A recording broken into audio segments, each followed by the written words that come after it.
Mr. Chairman, in May of last year at a Senate committee hearing, you stated that white supremacy was, and I quote, the greatest threat, I'm over here, thank the you, greatest threat to the homeland. Earlier this month, you doubled down and again claimed that, and I quote, domestic violent extremism was the biggest threat. When you say that term, do you include in that term Black Lives Matter and Antifa?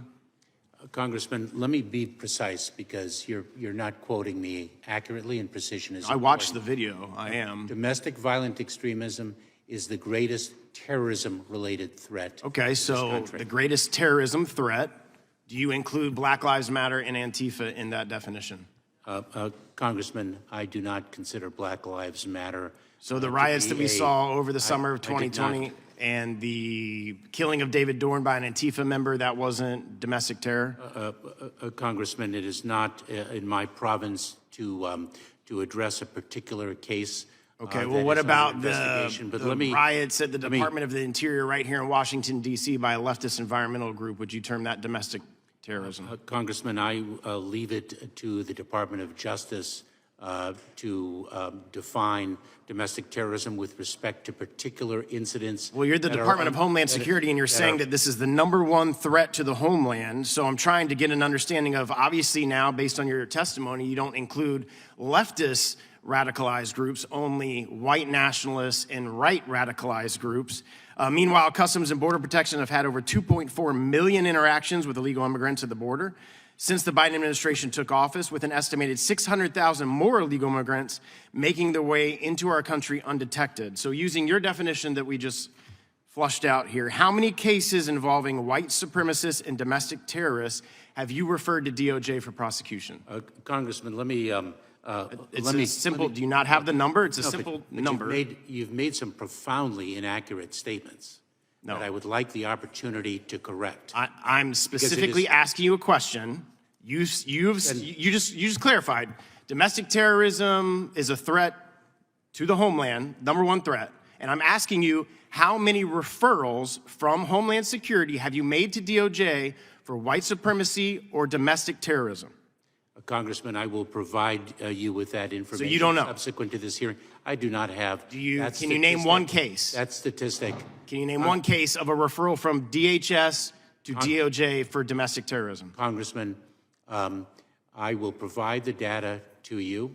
I'm asking you can't name one case. And let me just say. Okay, so you can't name one case yet. According to a new report from the U.S. Department of Justice, almost half of all the criminals prosecuted in federal courts in 2018 were aliens, charged with crimes ranging from drug trafficking to murder and to kidnapping, and the vast majority, 38,000, were illegal immigrants, illegal aliens.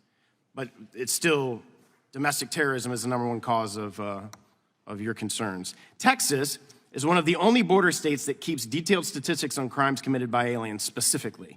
The latest report from the state of Texas reports that between June 1st of 2011 and November 30th of 2021, 356,000 criminal aliens were booked into Texas jails, of which 243,000 were identified as being in the country illegally. Those illegal aliens were charged with more than 401,000 criminal offenses, including 742 murders, 47,000 assaults, 7,500 burglaries, and over 11,000 sexual assaults and other sex crimes, and that is just in the state of Texas, and you can't name one referral that DHS has made on a domestic terrorism charge to the DOJ with all of those numbers. Just in April, in a 24-hour period of time, CBP arrested at least 5 gang members who illegally crossed the border. And it's been touched on in this committee about fentanyl. I come from Florida, I hail from Florida, I represent Florida, and fentanyl is a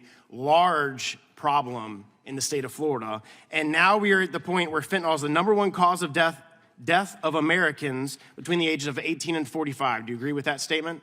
That fentanyl is the #1 cause of death between the ages of 18 and 45 for Americans. I'm aware of that statistic, and it is a tremendous threat so that's to the well-being. And therefore, since it's the leading cause of death, this is just what you've captured at the border. More fentanyl to kill every American has been seized at the border, and you say it just comes in through ports of entry. And so if we're only seizing that at ports of entry or other places you guys are capturing it. Just like there's 600,000 got away illegal immigrants, there's got to be a tremendous amount of fentanyl that's coming in through the southern border that you guys are not stopping that has now leading cause of death. The time of the gentleman in America. The time of the gentleman has Chairman, may I- expired. Ms. Demings. Mr. Chairman, Thank you may so I- much, Mr. Chair.